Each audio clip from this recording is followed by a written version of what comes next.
On the night the storm returned, Chief Kelechi learned that no amount of wealth, no mansion walls, no political power can bargain with fate.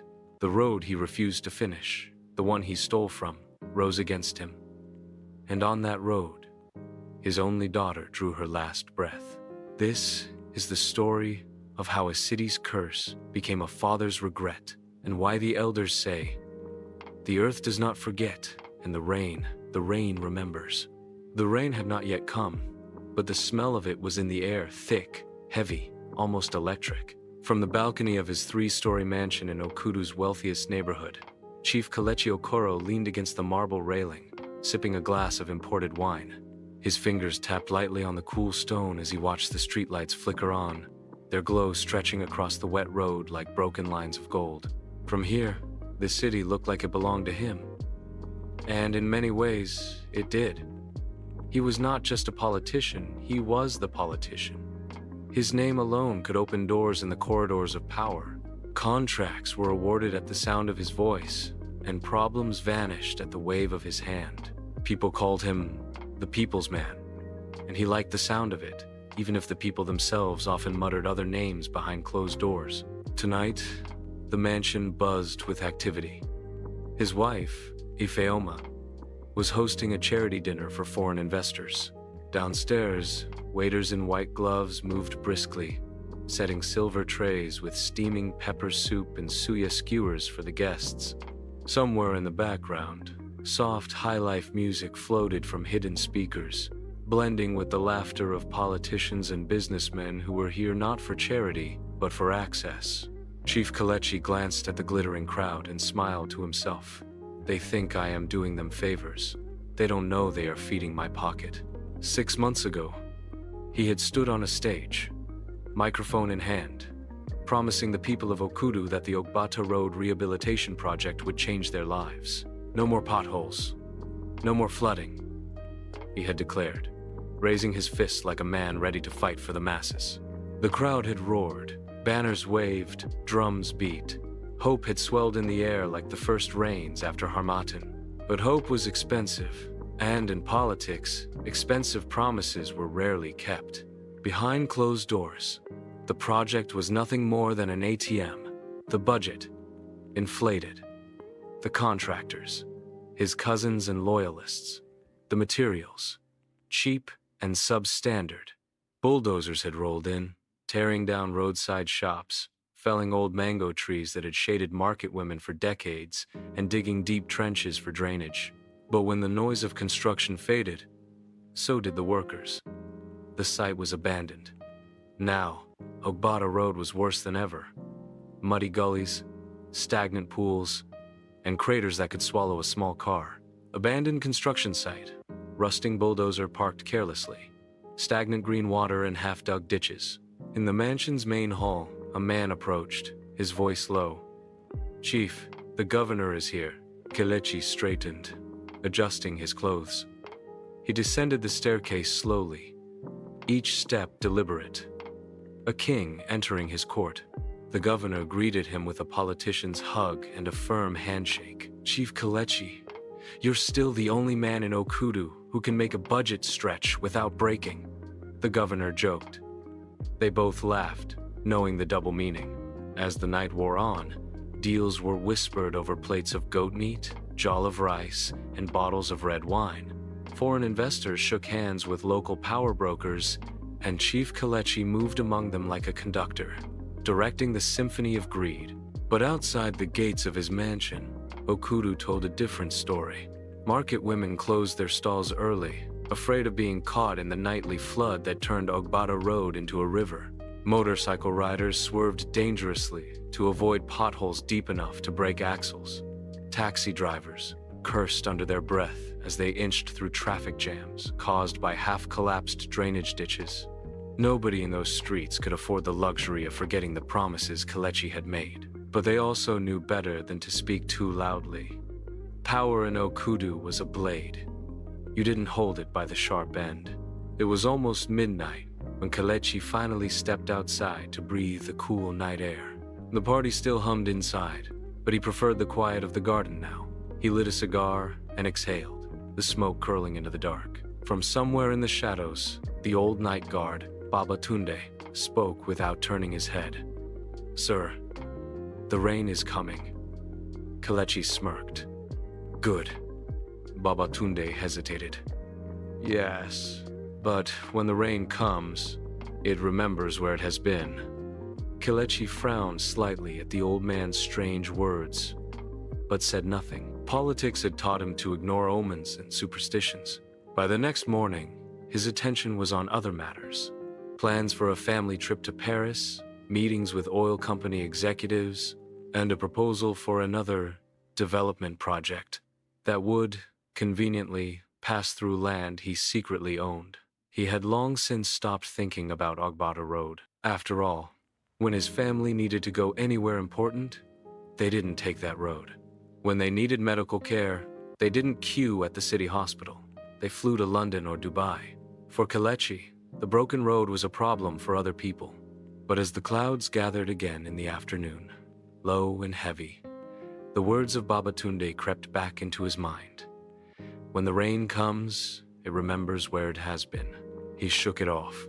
Rain or no rain, he was untouchable. At least, that was what he believed. Far away, beyond the gates and marble walls, a chain of events had already begun. Events that would turn Ogbata Road into more than just an abandoned project. It would become the stage for the most devastating night of Chief Kelechi Okoro's life. The first raindrop landed on the window like a tiny drumbeat. Amara Okoro was in her bedroom, scrolling lazily through photos on her phone. The room smelled faintly of vanilla from the scented candle on her nightstand. Outside, the sky had darkened, the kind of heavy gray that warned of a downpour. At 23, Amara was her father's pride. She had inherited her mother's striking beauty. Almond eyes, smooth brown skin, and a smile that could disarm even the sternest politician. But her heart was softer than her father's. She waved at strangers, tipped waiters generously, and often brought food to the guards without telling anyone. If Amara knew anything about her father's corruption, she never spoke of it. In her world, he was a hero, a man who provided, protected, and loved without question. "Papa can fix anything," she would say. And she meant it. That evening, she had plans. A friend's birthday dinner in the city center. Nothing too wild, just food, laughter, and maybe a little music afterward. She slipped into a green dress, simple but elegant, and called down to the driver. But her father intercepted her in the hall. "You're going out in this weather?" Chief Kelechi asked, glancing toward the gathering clouds. Amara laughed softly. "It's just a little rain, Papa." He hesitated, then kissed her forehead. "Be careful. Call me if anything happens."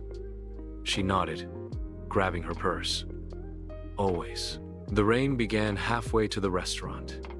At first, it was light, pattering against the windshield in a gentle rhythm. But by the time Amara was laughing with her friends over jollof rice and grilled fish, the heavens had opened. Outside, the streets became rivers, and thunder rolled like distant drums. Her friends urged her to stay the night, but Amara shook her head. "Papa will worry if I don't come home."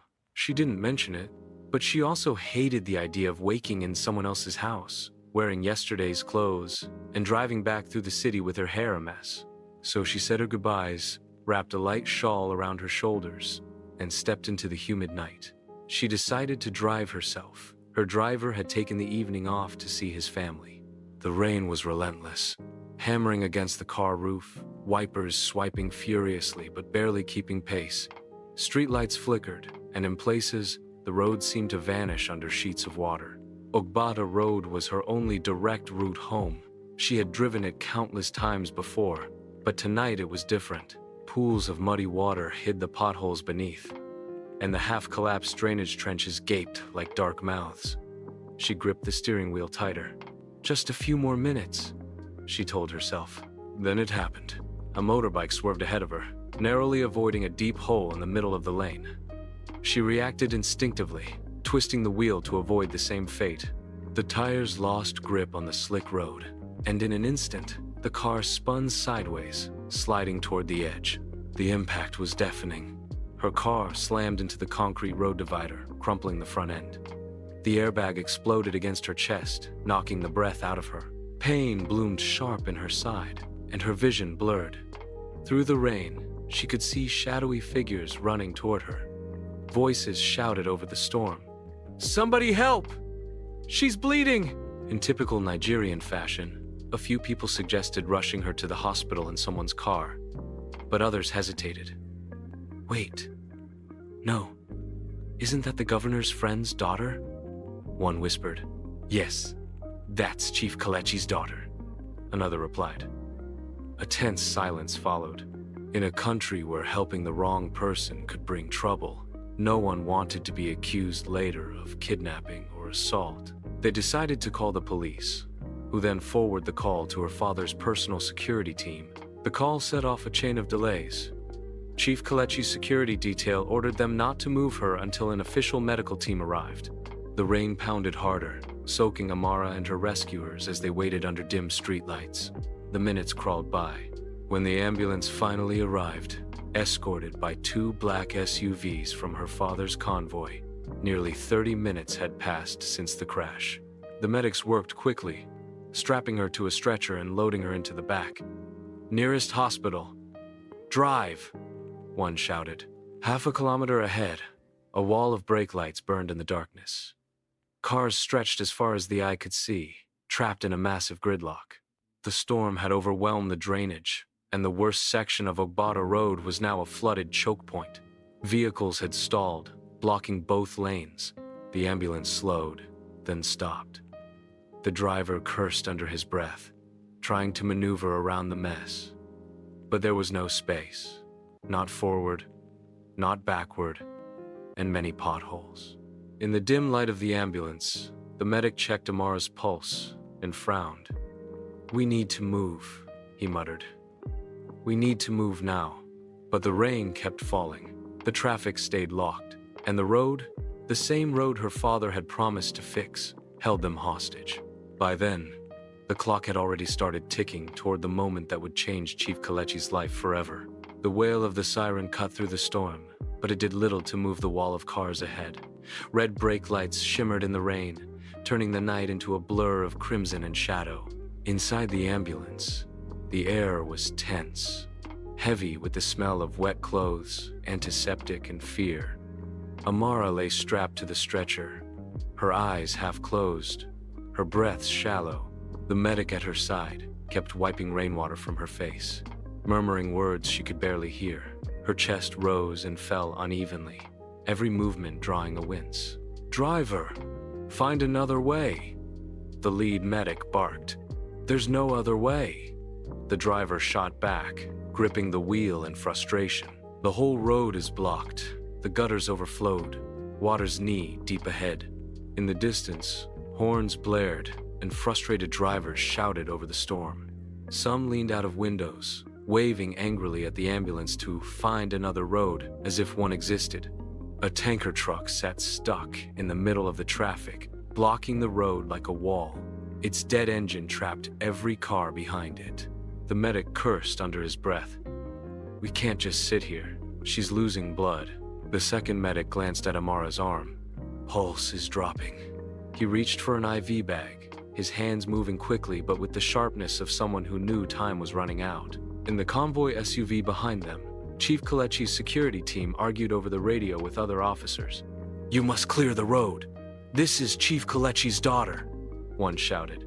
But the officers were already overwhelmed. Flooded roads, multiple accidents, and cars broken down in the middle of the chaos. Clearing a path was easier said than done. The driver tried to inch forward, but the ambulance rocked dangerously as its tires slipped against the muddy, uneven surface of the abandoned construction site. Outside, the road looked less like a highway and more like a battlefield. Potholes brimming with brown water, broken concrete, and discarded construction materials. Amara's head turned slightly, her lips parting. "Papa?" she whispered. The medic leaned closer. "You'll see him soon. Just hold on." But her voice was weaker now. "Cold." The medic grabbed a blanket from the storage shelf, wrapping it tightly around her. Inside, The sound of the rain became a steady, mocking drumbeat, a reminder of the minutes slipping away. More traffic ahead. Another 10 minutes passed. The hospital was less than 4 kilometers away, but in this traffic, it might as well have been in another city. The ambulance driver slammed the steering wheel. "We're not moving." The lead medic's jaw tightened. "We could try carrying her on foot, but in this rain, no." The second medic interrupted. "She won't survive the jostling. We need to keep her stable." And so, they waited, trapped between cars, trapped by water, trapped by the very road that was supposed to save lives but had instead become a death trap. In the mansion miles away, Chief Kelechi paced his study like a caged animal, phone pressed to his ear. "Where are you now?" he barked into the line. The security team leader's voice was grim. "Sir, traffic is not moving. The road is. I don't care if the road is bad. Get her to the hospital." Kelechi's voice cracked, a note of panic breaking through. There was silence on the other end before the security man replied quietly, "Sir, the road is your road." Back in the ambulance, the medic checked Amara's pulse again. It was barely there. "We're losing her," he said. His partner began chest compressions, his wet hands slipping slightly against her dress. Her breathing grew shallower still. The medic leaned in. "Stay with me. Stay with me." Amara's lips moved faintly, but the words were lost to the rain. Then her chest stilled. For a long second, nobody moved. Then the medic pressed his fingers to her neck. He didn't need to speak. The truth was in his face. The driver slammed his fist against the wheel. The second medic closed her eyes, muttering a prayer under her breath. Outside, the storm raged on, oblivious to the life it had just claimed. When the convoy finally reached the hospital 25 minutes later, the doctors could only confirm what the medics already knew. Amara Okoro, daughter of one of the most powerful men in Okudu, was gone. And all because the road that could have saved her life had been left unfinished by her own father. The rain had stopped by the time Chief Kelechi arrived at the hospital, but the air was still thick with the smell of wet earth and diesel fumes. His convoy pulled into the private hospital's entrance. He stepped out of his SUV, his expensive leather shoes sinking slightly into the damp ground. Inside, the fluorescent lights buzzed faintly, casting a cold, sterile glow over the reception area. Nurses whispered and averted their eyes as he passed. Even here, people recognized him, but no one spoke. At the end of the corridor, 2 medics stood outside the emergency ward, their faces drawn. When they saw him, they straightened, but neither could meet his gaze for long. "Where is she?" Kelechi's voice was low, almost dangerous. One of them swallowed hard. "Sir, we did everything we could." The words hung in the air like smoke. He brushed past them, pushing open the door. The room was silent except for the faint hum of machines. Amara lay still on the bed, her face pale against the white pillow, her hair still damp from the rain. For a long moment, Kelechi just stared, as if waiting for her chest to rise again, for her to open her eyes and tease him for worrying too much. But nothing happened. His knees weakened, and he gripped the side of the bed. "No, no, no." His voice cracked, the sound of a man who had never learned how to beg. Ifeoma, his wife, was already there, silent tears carving paths down her face. She didn't scream or wail, she simply stood on the other side, her body frozen, her mind adrift in grief and shock. Kelechi turned to the doctor, desperation in his voice. "Fly her out. London, Dubai, wherever. Just do it now." The doctor lowered his head. "Sir, she's gone." The words hit harder than any political defeat, harder than any enemy's betrayal. They were final, irreversible. Back at the mansion that afternoon, the house was full of people, but felt unbearably empty. Politicians, businessmen, and family friends filled the sitting room, speaking in hushed tones. Some were there out of genuine grief. Others came because being seen at the chief's house was a political necessity. But outside those walls, the city was already talking. News channels replayed footage of the flooded Ogbata Road, showing the massive traffic jam on the night of the accident. Commentators debated how such a vital project could have been abandoned. Social media was ruthless, digging up old campaign speeches where Kelechi had promised a road that would stand for generations. One viral post read, "If the road had been fixed, she might still be alive. This is what corruption costs, not just money, but lives." By the third day, it was no longer just gossip. Protesters gathered outside the gates, carrying placards that read, "Justice for the people and fix our roads." Journalists camped nearby, shouting questions whenever a car entered or left. Kelechi stayed in his study, curtains drawn, staring at the framed photos on the wall. In one, Amara stood in front of the family's holiday home in Paris, her smile bright and untroubled. In another, she hugged him after his re-election victory. He replayed that night in his mind, not the crash, but the phone call from his security chief. The words echoed endlessly, "Sir, the road is your road." He had built his empire on bad deals and stolen budgets, always believing that the consequences would fall on other people.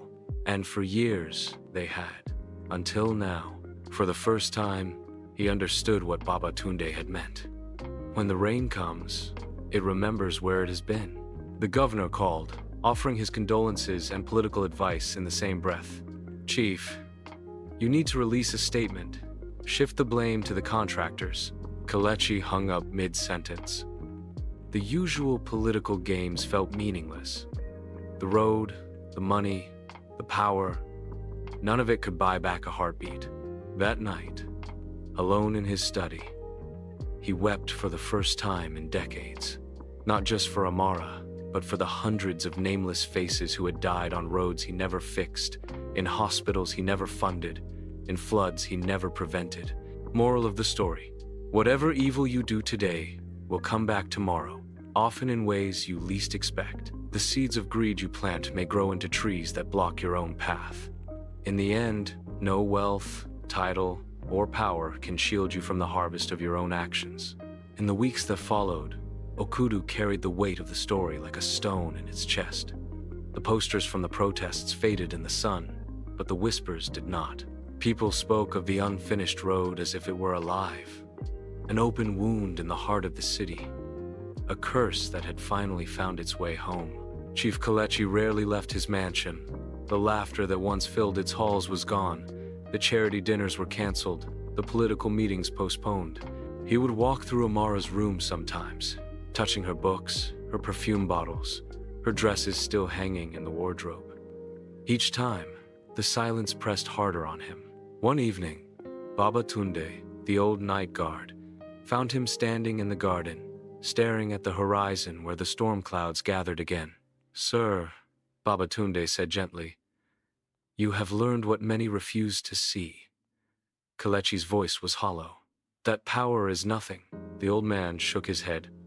"No, Chief. That the ground remembers the footsteps that walk upon it, and the rain remembers every roof that let it in. When you build for yourself alone, the wind will one day carry the dust back to your own door." The following week, Kelechi called a press conference, not to defend himself, but to confess. Before the cameras, he spoke plainly, how he had stolen from the Ogbata Road budget, how greed had blinded him, and how the very road he abandoned had taken the life of his only child. It was the first time many had ever seen him without his polished smile. The city was stunned. Some forgave him, others did not. But all remembered his words, "If I had built that road, my daughter would be alive. My greed did not just kill her, it has killed many I will never meet." Let my story be a warning. What you take from the people will one day be taken from you. Months later, the government, under pressure from the public, finally completed the Ogbata Road. The potholes were gone, the drainage rebuilt, the flooding tamed. Hoping to set things right after neglecting his duty for so long, Kelechi allocated a significant portion of his personal wealth to support the road project's completion. But for Kelechi, the new road was not a victory. Each smooth stretch of asphalt was a reminder of what it had cost him. Sometimes, Drivers passing the road at night would see a man standing by the roadside, alone, staring at the streetlights. Those who looked closer swore it was Chief Kelechi himself, dressed in plain clothes, his eyes fixed on the place where Amara's car slammed into the concrete road divider. Moral of the story: in the way of the elders, this is what we know. A seed does not choose where it will grow, but the farmer chooses what seed to plant. If you plant thorns, do not be surprised when you cannot walk your own field without bleeding. Whatever you take from the people, whether money, land, or hope, will find its way back to you. For the earth does not forget, and the rain remembers. Do not build your house on the tears of others, for one day the flood will come for you. What did you learn from this story? Do you think Chief Kelechi deserved what happened, or was it simply fate? Thanks for tuning in. If you enjoyed this story, don't forget to hit the subscribe button for more powerful tales like this. Give this video a thumbs up and share your thoughts in the comments below.